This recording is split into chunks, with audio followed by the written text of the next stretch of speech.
पाठी जेव्हा घडली या सेवा समर्थाची, आता माझ्या मने करावा निर्धार, चिंतनी अंतर न पडावे। येथे नाही झाली कोणाची निरास, आल्या याचकास कृपेविषयी, आता माझ्या मने करावा निर्धार, चिंतनी अंतर न पडावे। रायार तुका मने येते नाही तुझी परी, तुका मने येते नाही तुझी परी, राया रंक सरी देवापाशी, आता माझ्या मने करावा निर्धार, चिंतनी विसर न पडावा। विठाला विठाला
वंशी विभूषितकरा नवनीरदाभात, पीतांबरा तरुण बिंब फलाधरोष्टात्, पूर्णेन्दु सुंदर मुखादरविन्द नेत्रात्, कृष्णात् परं किमपि तत्त्वमहं न जाने।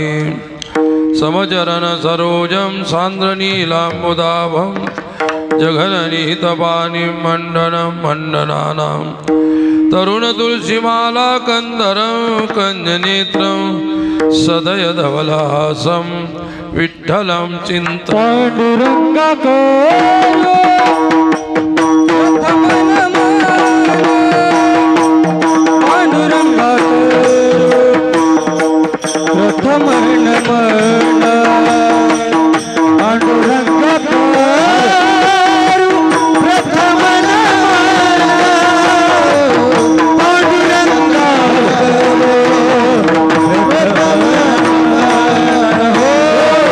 पांडुरंगा को प्रथम नमन, पांडुरंगा को प्रथम नमन, पांडुरंगा को प्रथम नमन।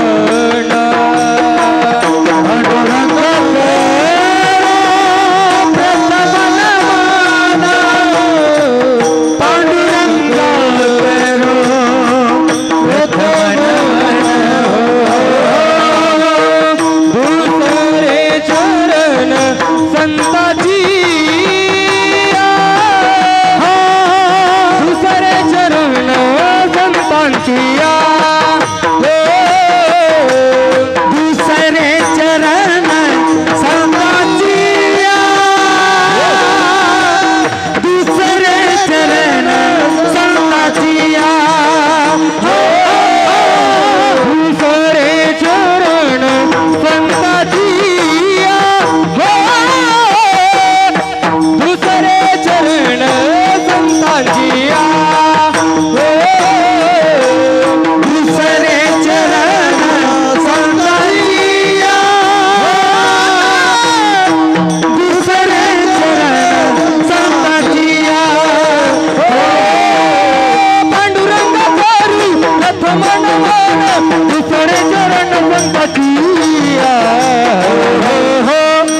कृपादाने जय हो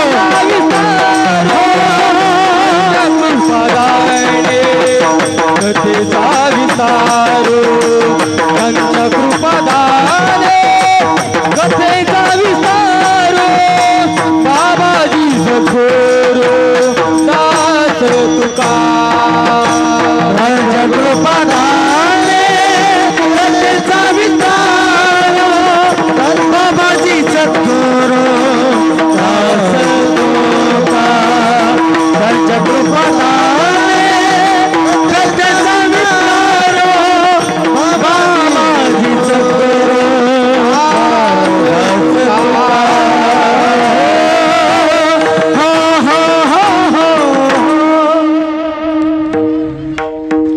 आता भय नाही ऐसे वाटे जीवा गळली या सेवा समर्थाची। आज आपल्या प्रभावती क्षेत्र येथे वैकुंठवासी हरिभक्तपरायण भुजंगराव लक्ष्मणराव कदम यांच्या प्रथम पुण्यस्मरणार्थ अर्थात प्रथम पुण्यतिथीच्या निमित्ताने त्यांचे दोन्ही सुपुत्र अर्जुन भुजंगराव कदम, प्रल्हाद भुजंगराव कदम व समस्त कदम परिवार यांच्या वतीने आज आपल्या वैकुंठवासी वडिलांच्या पुण्यस्मरणार्थ ज्ञानदान अधिक अन्नदान होणार आहे आणि त्या संदर्भात निवडलेला अभंग जगद्गुरु संत श्रेष्ठ तुकोबरायांचा आहे। महाराज म्हणतात आता भय नाही ऐसे वाटे जीवा घडली या सेवा समर्थाची। समर्थाची सेवा घडल्यानंतर भय म्हणजे मृत्यू राहत नसतो। आता माझ्या मनाला, माझ्या शरीराला, माझ्या जीवनाला कसल्याही प्रकारचं मृत्यू भय नाही आणि म्हणून समर्थाची सेवा करण्याचा निर्धार तुकोबराय म्हणतात माझ्या मनाने धरावा आणि ज्या परमेश्वराचा अहोरात्र चिंतन केलेलं आहे त्या चिंतनामध्ये कधी दुरी पडू नये आणि भगवंताकडे जो जो गेला आजपर्यंत तो निराश लोटलेला नाही, त्यांना काही ना काहीतरी मिळालेलंच आहे। तुकाराम महाराज शेवटी एवढं सांगतात, भगवंत आणि भक्त केव्हाही दुरी नसते, त्यांच्यामध्ये द्वैत नसतं आणि भगवंताचं प्रेम राजा असेल, रंक असेल, सर्वांच्या प्रती एक आहे। सर्वाभूती पाहे एक वासुदेव कुसोनिया ठाव अंतेचा। सर्व प्राणी मात्राच्या ठिकाणी नाही, सर्वत्र त्याला परमात्मा अनुभूती असते साधूला।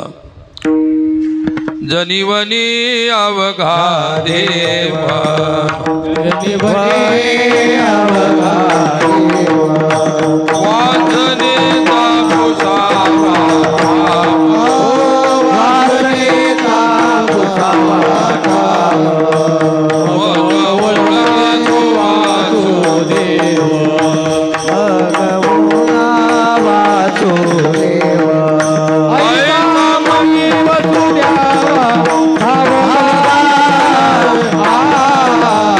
वासुदेव करितो मेरा वासुदेव करितो मेरा ऐसा मंदिर तो द्यावा वासुदेव करितो मेरा वासुदेव करितो मेरा जनिवनी अवघा देव वासनेचा पुसावा ठाव मग वळगा तू वासुदेव ऐसा मनी असू देव भावगा जनिवनी अवघा देव वासनेचा पुसावा ठाव मनी वासुदेव ऐसा मनी वसुदेव भावगा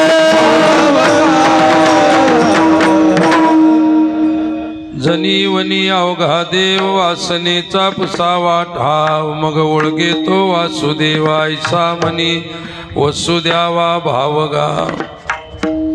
अशा प्रकारचा मनामध्ये भाव स्थिर असावा। जनात वनामध्ये प्रत्येक वस्तूमध्ये देव भरलेला आहे।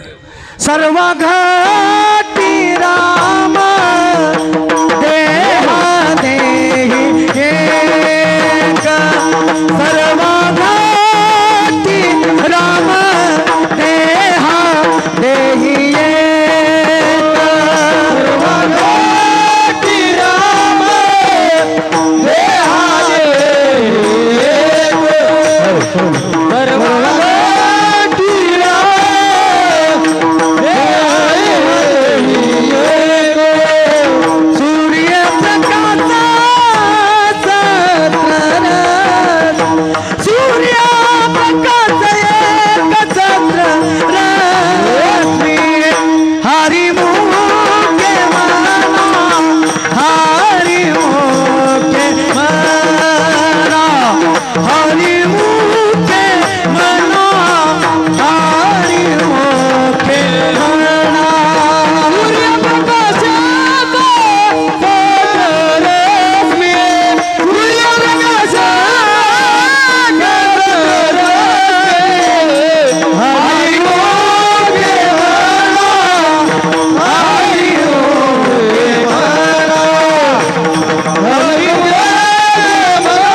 सर्व घटी राम देही एक, सूर्य प्रकाशक सहस्त्र रश्मी। सहस्त्र किरणाने युक्त असणारा सूर्य जसा सर्वावरती त्याचा वास आहे, सर्व वस्तूमध्ये जो व्यापक आहे तसा परमात्मा सर्व ठिकाणी व्यापक। फक्त व्यापकाची दृष्टी न येण्याला कारण आहे वासना। जोपर्यंत मनामध्ये वासना आहे तोपर्यंत यथार्थ ज्ञान, सत्य स्वरूपाचं ज्ञान, स्वरूपाचं ज्ञान होत नसतं। म्हणून वासनेचा अंत समूळ निवृत्ती झाली पाहिजे वासना। आणि वासना कशानं निवृत्त होते तर साधू संतांच्या संगतीतून प्राप्त झालेल्या बोधाच्या द्वारे।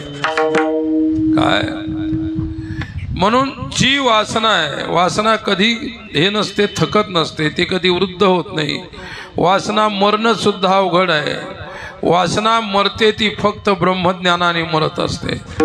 नाहीतर किती यज्ञ करा, याग करा, जप तप करा, तीर्थाटन करा, वासना जात नाही। विठ्ठला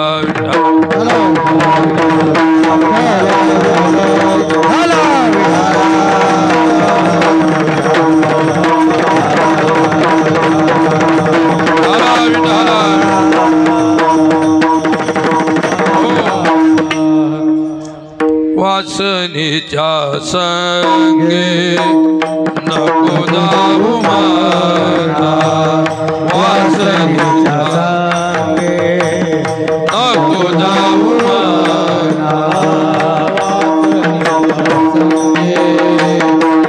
नको जाऊ संगे नको जाऊ पाहत्या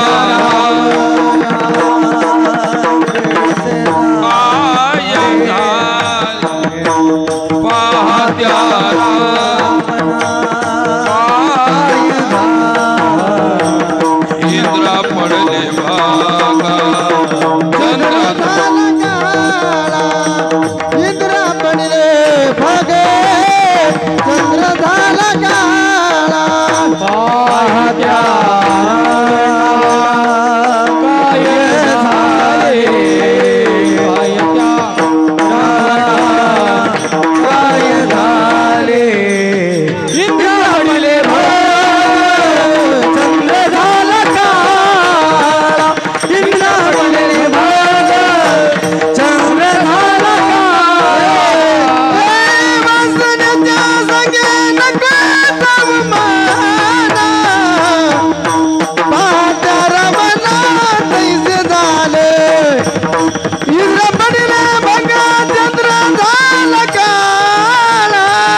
वासनेच्या संगे नको जाऊ मना, पाहत्या रावणा काय झाले. इंद्रा पडले भग, चंद्र झाला काळा, नारद चुकला चाळा भजनाचा. वासनेनं मोठमोठ्या लोकांची किती मोठी हानी झाली.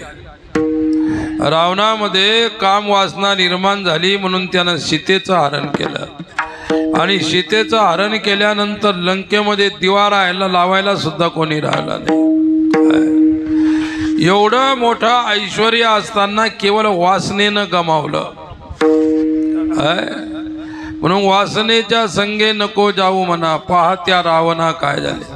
रावणाचा जिता जागता इतिहास आहे रामायणामध्ये, तुम्ही आम्ही ऐकतो. त्याला सुद्धा वासनेनंच परेशान केलं होतं, आणि त्याची काम वासना होती. विठ्ठला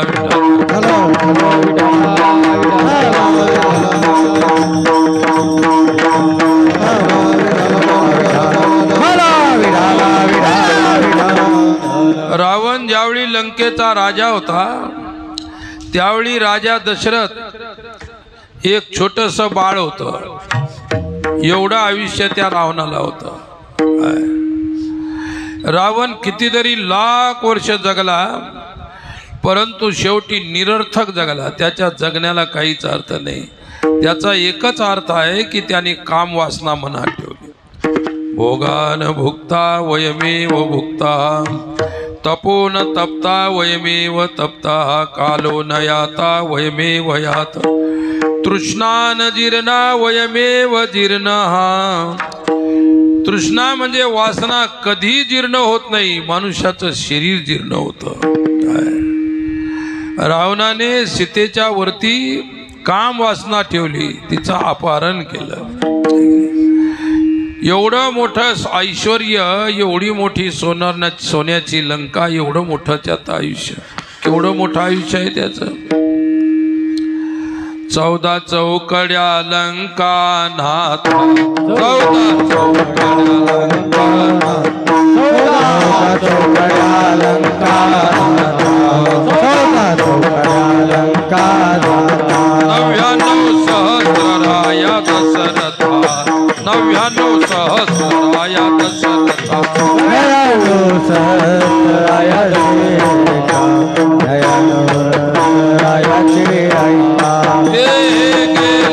स्वर्ग पंथा, ते गेले स्वर्ग पंथा, स्वर्ग पंथा, स्वर्ग पंथा.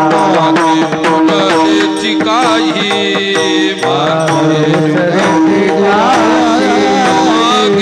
नुरलीची काही मागे उरले काही. 14 चौकड्या लंका, 14 चौकड्या लंका, 14 चौकड्या लंका, 14 चौकड्या लंका, 14 चौकड्या लंका, 14 चौकड्या लंका, 14 चौकड्या लंका.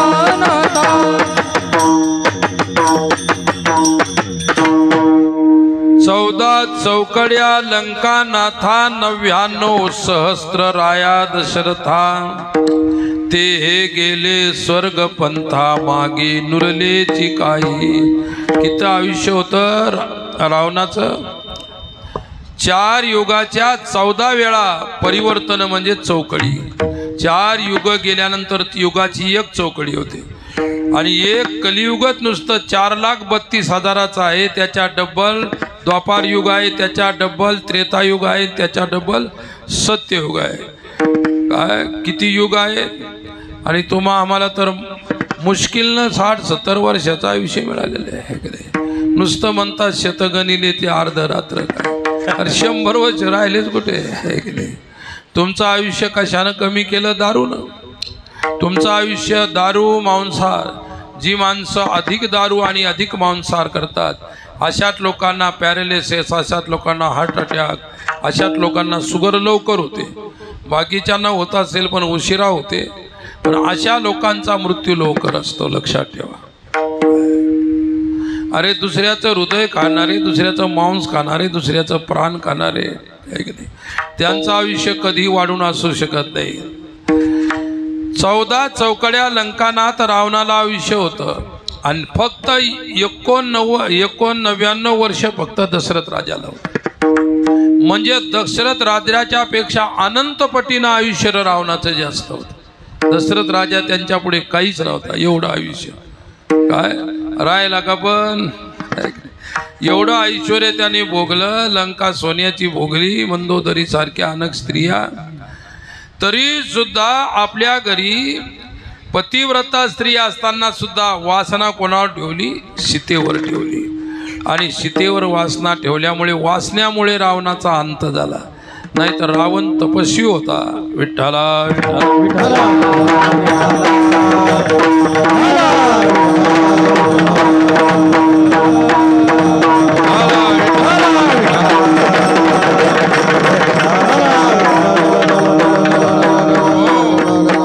एवढी कठोर तपश्चर्या त्यानं केली, तेवढी कठोर तपश्चर्या कोणीच केली नव्हती, लक्षात ठेवा. एवढी भयानक कठीण तपश्चर्या रावणानं केली आणि कधी कोणती अपेक्षा परमेश्वराकडे मागण्याची ठेवली नाही. फक्त तपोभूत होता, तपस्वी होता. एवढा मोठा माणूस पण वाया कशानं गेला? फक्त काम वासनेनं वाया गेला. एवढं मोठं उदंड आयुष्य, एवढी मोठी त्या ठिकाणी असती, पण केवळ काम वासनेने आपल्या घरी कितीतरी 80,000 पत्न्या होत्या त्याला, तरी सुद्धा त्याची वासना सीतेवर गेली. म्हणजे त्याची भोग भोगण्याची वासना किती बलवत्तर आहे, किती मोठी आहे. घाला जो घातला जड भरत राजा हरणी गर्भा गेला. वासनेनं घाला घातला की तुमचं किती आयुष्य असो काही उपयोग नाही. विठ्ठला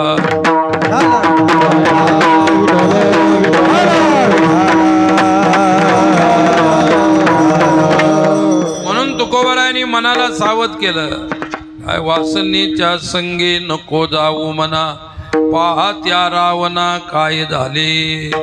इंद्रा पडले भग, चंद्र झाला काळा, नारद चुकला चाळा भजनाचा वासनेमुळे. इंद्राला काय पडली? भग पडली. भग म्हणजे आपण तुमच्या मराठीमध्ये तुम्ही त्याला खाऊंद म्हणता. एक नाही, जखम चेपटीक झाली, सडली की ते खाऊंद होतं, आणि ते खाऊन काही लवकर राहत नाही. म्हणून इंद्राला अशी खाऊंद झाली. सहस्त्र भगो बाबा, त्याच्या अंगाला 1000 छिद्र पडली, त्या प्रत्येक छिद्रातून रक्त आणि पू वाहत होता. कशामुळे? त्या इंद्राने ऋषी गौतमाच्या पुत्रीशी म्हणजे गौतमाच्या पत्नीशी चोरून भोग केला, आणि त्याचं पाप, त्या वासनेचं पाप, अंगाला सहस्त्र छिद्र पडले, तेवढ्या छिद्रातून सारखं रक्त आणि पू व्हायचे. वासनाचं मूळ खणून काढावे, खणून काढावे.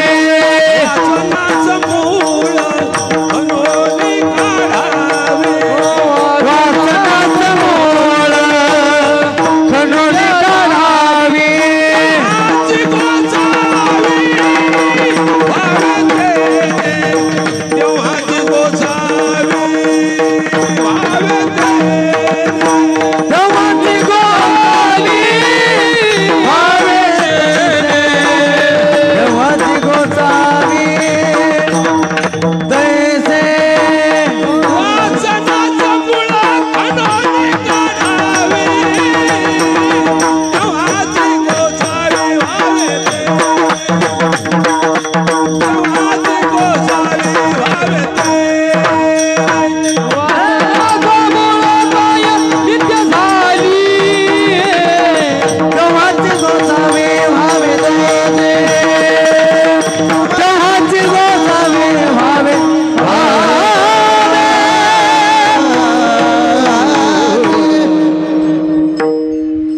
वासना समूळ खणून काढावी तरीच गोसावी व्हावे ते. अतिशय उत्तम अशा प्रकारचं प्रमाण आहे. गोसावी म्हणजे साधू. तुकोबाराय म्हणतात वासनेचा समूळ निवृत्ती केल्याशिवाय साधुत्व जीवनामध्ये येत नाही. आणि म्हणून साधुता जीवनामध्ये येण्यासाठी साधूने साधना करून वासना काढली. साधना नाही आणि चालले उपदेश करायला तर काही उपयोग नाही. साधना पाहिजे, त्याग पाहिजे, तितिक्षा पाहिजे, वैराग्य पाहिजे, विवेक पाहिजे, समाधी षटक पाहिजे. हे सर्व असल्यानंतर कदाचित वासना त्याच्यावरती हल्ला करणार. मग इंद्रावरती वासनेनं हल्ला केला तर ऋषी पत्नीशी चुकीचे संबंध ठेवले आणि तिला भोगल्यामुळे सहस्त्र भगो भव असं भागवतात वर्णन. सहस्त्र भगवान भव. भग म्हणजे ते छिद्र. त्या अंगाला 1000 छिद्र झाले. चंद्र झाला काळा. चंद्र महाराजांनी स्वतःच्या गुरुपत्नी बरोबरच अनुचित कर्म केलं होतं म्हणून चंद्राला तेव्हापासून डाग लागलेला आहे. चंद्र पाहिला कधी आकाशात मधात काय सर्व काळा डाग कलंक लागलेला आहे. तो कलंक कायम चालवला अजूनही धुवून गेला नाही. लक्षात ठेवा. चंद्र सूर्य असेपर्यंत तो कलंक तसाच राहील. विठ्ठला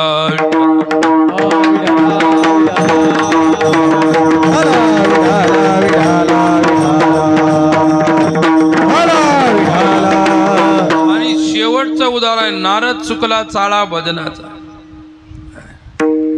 हे नारद चांगलं भजन करत होतं. गेलं तपश्चर्या करायला. तपश्चर्या करायला गेला नारद. तिथे खूप तपश्चर्या केली.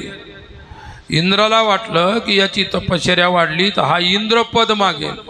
कोणाला कशाची भीती आणि कोणाला कशाची भीती. त्या गोष्टीचा काही संबंध नव्हता. पण काय असतं चोराच्या मनात चांदणं म्हणतात हे की नाही. नसतं काही परंतु चोराला वाटतं की या समोरच्याला आपल्याविषयी सर्व माहीत असेल. शेजाऱ्याला काही माहीत नसतं तो काय करतो आणि काय नाही करत. परंतु त्याच्या मनामध्ये शंका जी असते ती राहते. मग नारदजीनं असं भजन केलं, अशी तपश्चर्या केली. इंद्राने कामदेवाला पाठवलं, अप्सरा पाठवलं. सांगितलं की जा त्याचा तप भंग करा. काय आणि तो या अप्सरांच्या सोबत भाळला पाहिजे. त्याने तपश्चर्या सोडून दिली पाहिजे. गेला कामदेव. सर्व प्रयोग त्याने कामदेवाने केले परंतु कामदेवाला तो आरी गेला नाही. नारद एवढी कठोर तपश्चर्या होती. तपश्चर्यामध्ये विजयी झाला. अरे UPSC MPSC ची परीक्षा पास केल्यानंतर पुन्हा इंटरव्ह्यू द्यावा लागतो. परीक्षा पास केली तरी सुद्धा ग्राह्य नाही. इंटरव्ह्यू मध्ये पास झाला म्हणजे पूर्ण पास झाला. 12वीची परीक्षा दिली 99% मार्क पडले. पण CET मध्ये जर चांगले मार्क असतील तरच पुढे काहीतरी करता येतं. तसं यानं सर्व जिंकलं. नारदानं कामालाही जिंकलं आणि आता शांत बसावं. माणसानं थोडं काही केलं तर ती त्याला वाटतं सांगायची घाई राहते. आपली स्वतःची बहादुरी सांगायसाठी तो इतका तळपळत असतो, तळमळत असतो. विठ्ठला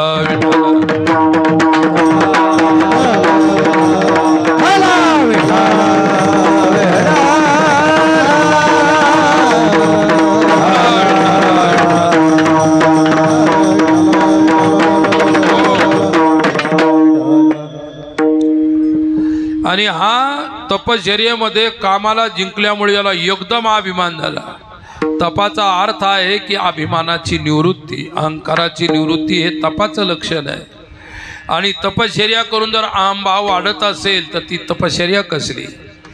यानं तप केलं, जिंकला, कामदेवालाही जिंकलं. आणि तो म्हणाला आता शांत नाही बसायचं, शंकराला सांगू. शंकरालाही तपश्चर्येत भंग करण्यासाठी कामदेव आला होता पण शंकराने कामाला जाळलं होतं. मला शंकर आपल्यापेक्षा कमजोर आहे. जाळणं काही मोठी बहादुरी नाही पण जिवंत असणारा काम जिंकला याला याची मोठी बहादुरी. म्हणजे मी शिवापेक्षा मोठा आहे. आणि गेला शंकराला सांगायला. शंकर भगवान कैलास पर्वतावर बसले होते. हा गेला महाराज महाराज पाया वगैरे पडला. काही माहीत आहे का तुम्हाला? काही घटना गोष्टी घडल्या का? माहीत झाल्या का? शंकर म्हणाले मी काय गाव सोडून राहतो, मला काही सहसा काही लोक समाचार देत नाही. आणि शंकर भगवंताजवळ काही मोबाईल नव्हता की तुमच्यासारखा कोणी फोन करत. विठ्ठला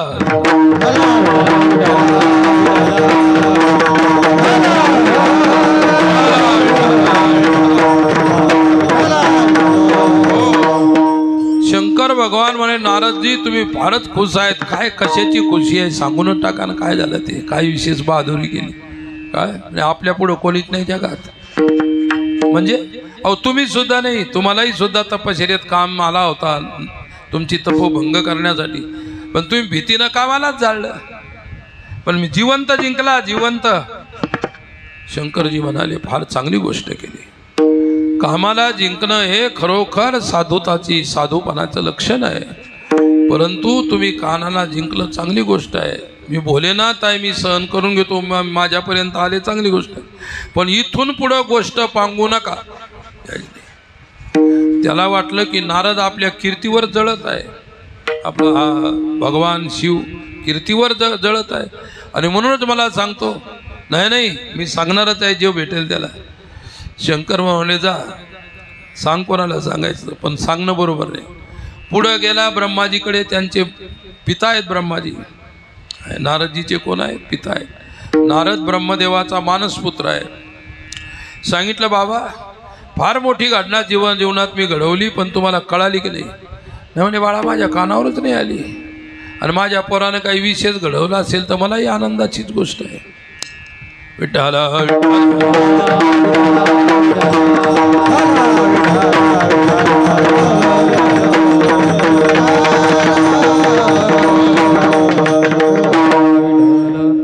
एक माणूस एकदा भेटला, 1-1.5 वर्षापूर्वीची गोष्ट आहे. म्हणे महाराज आमचा बंड्या लयच बहादूर निघाला. त्याचा पोरगाचं नाव होतं बंड्या. बंडू असेल पण लोक बंड्या म्हणायचे. जास्त बंड आटला तर बंडूचा बंड्या होत असतो.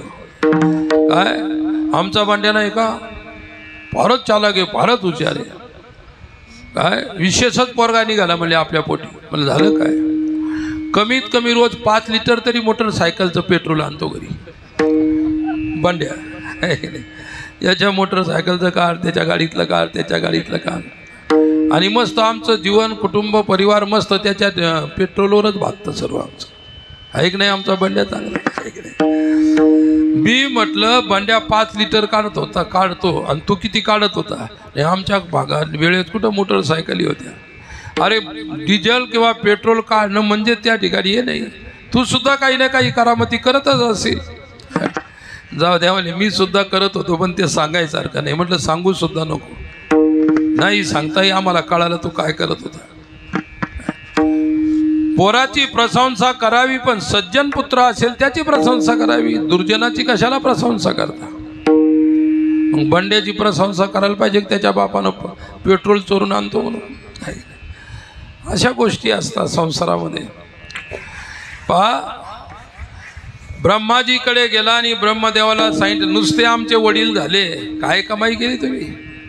म्हणतात तुम्ही सुद्धा एकदा तपश्चर्या केली आणि स्वतःच्या पोरीवरच तुमचा त्या ठिकाणी विश्वास नाही राहिला, तिच्याबरोबर तुम्ही अनुचित प्रकार केला. विठ्ठला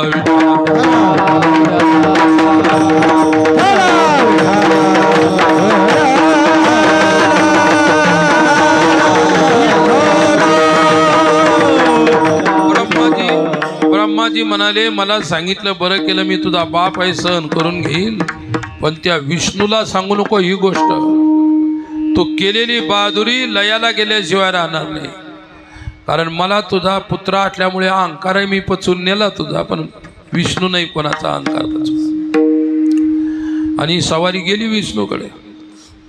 देवा देवा पाया पडला. काय तुम्हाला काही माहीत झालं का? जगात जे कोणी नाही करू शकलं, साक्षात शिव करू शकला नाही, माझे वडील ब्रह्माजी करू शकले नाही, ते करून मी दाखवलेलं आहे.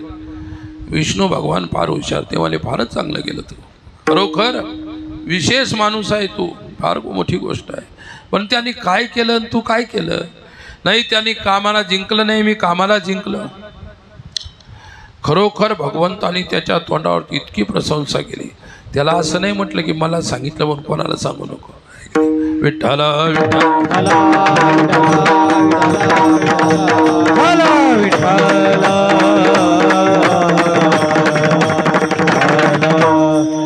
आणि एखादी गोष्टी काय विशेष असेल आणि ती विशेष गोष्ट कानावर आली, समोरचा म्हणतो तू माझा मित्र आहे म्हणून तुला सांगितलं, तू कोणाला सांगू नको.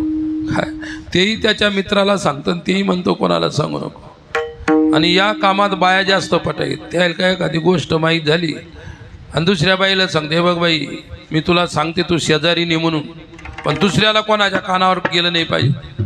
बाई मी कशाला कोणाच्या कानावर घालू. काय असं करता करता गोष्ट शेजारच्या गावात जाते. म्हणजे इतक्या बाया लवकरात लवकर त्या गोष्टीला इतका प्रचारात आणतात. मग त्या बायांना निवडणुकीमध्ये कोणाला न्याय पाहिजे प्रचाराला. बायासारखा प्रचार कोणाला करता येत नाही. विठ्ठला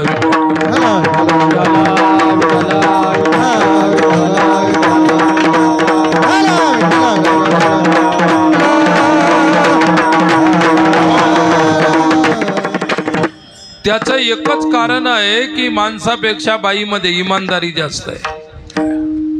आता पहा टोल नाक्यावर कुठंही बायात लावलेले आहेत. टोल नाक्यावाल्याला माहिती आहे की बाई भ्रष्टाचार करू शकत नाही, वेळेवरती नोकरीला हजर होते, इमाने इतबारे सर्व्हिस करते. 5 वाजेलाच जाईल ती आणि इथं 4 वाजेपासूनच वळवळ वळवळ करायला लागतं. तर मला सांगण्याची गोष्ट एकच आहे, नारदजी गेले ब्रह्माजीकडे, नंतर गेले विष्णूकडे. भगवान विष्णूनं खूप प्रशंसा केली. म्हणजे काय केलं, जिवंत कामदेवाला जिंकलं, ते तुमच्या शंकरानं तर मारूनच टाकला. काय बहादुरी झाली काय. आणि देव म्हणाले खरोखर तू फारच बहादूर आहे. मात्र माझे पुष्कळ भक्त आहे पण मला बहादूर भक्त तूच भेटला. त्याचे काय टाचत टेकत नव्हत्या, पंजावरच चालायला लागला तो. विठ्ठला विठ्ठला विठ्ठला विठ्ठला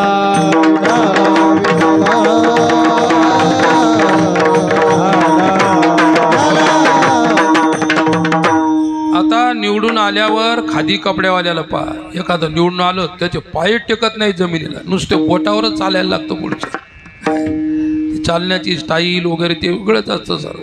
तुम्हाला माहीत आहे, मी कशाला सांगत बसू. तर मला एक म्हणायचं की विजयाचा अहंकार झाला. काम विजयाचा अहंकार होणं सुद्धा एक सुप्त वासना आहे.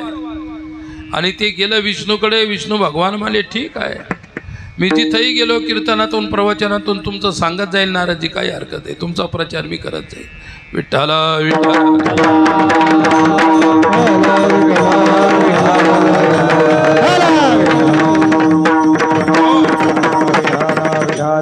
आम्ही लोकांनी देवाचा प्रचार करायचा, संतांचा प्रचार करायचा, ऋषीमुनीचा प्रचार करायचा, आहे की नाही. आणि साधू होऊन जर तो कोणाचा प्रचार करत असेल तर तो साधूच नाही, लक्षात ठेवा. म्हणून त्यानं कोणाच्याही प्रचाराच्या नादी लागू नये. एकाच्या प्रचाराच्या नादी लागला आणि दुसऱ्याच्या डोळ्यावर आला, मग पहा त्याची कशी फजिती होते भविष्यात. लोक फार खतरनाक आहे. म्हणून साधूने प्रपंचापासून अलिप्त राहिलं पाहिजे. कोणाचा प्रचार, कोणाची प्रशंसा, कोणाच्या गोष्टी, हा एक प्रपंचच आहे की नाही. त्याच्यापासून काय राहिलं पाहिजे, अलिप्त राहिलं पाहिजे.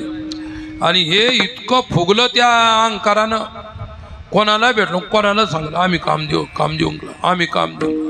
काय तुमच्यासारख्या लोकांना काय घेणं देणं होतं, ते ऐकत होते काम दे ऐकले. आणि मी कीर्तन करतो तुम्हाला कुठे घेणं देणं आहे, काही घेणं देणं नसतं. आले मलाही थोडंसं बरं वाटायला लागलं तुम्ही येऊन बसले इथं दुसरीकडे बसल्यापेक्षा. लक्षात ठेवा, नाही तर घेणं देणं जर आलं ना तर तुम्ही पुन्हा घरीच परत जाणार नाही, आमच्याच गाडीच्या मागं मग चला बाबाजी बरोबर. असा दिवस जीवनामध्ये यायला पाहिजे, अशी ईश्वराकडे प्रार्थना करावी. विठ्ठला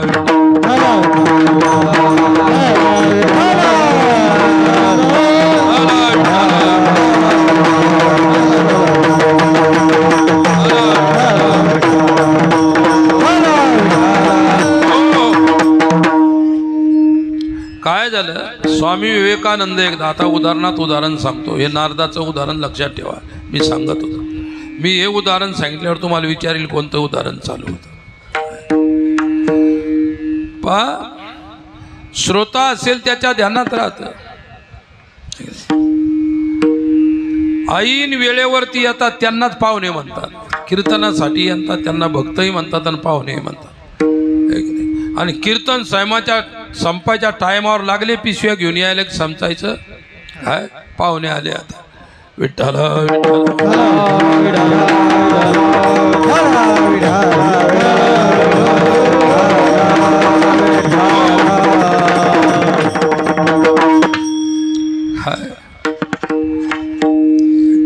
मृदंगाची फडफड आमच्या हातावर सुद्धा लक्ष ठेवायचं कधी. विठ्ठल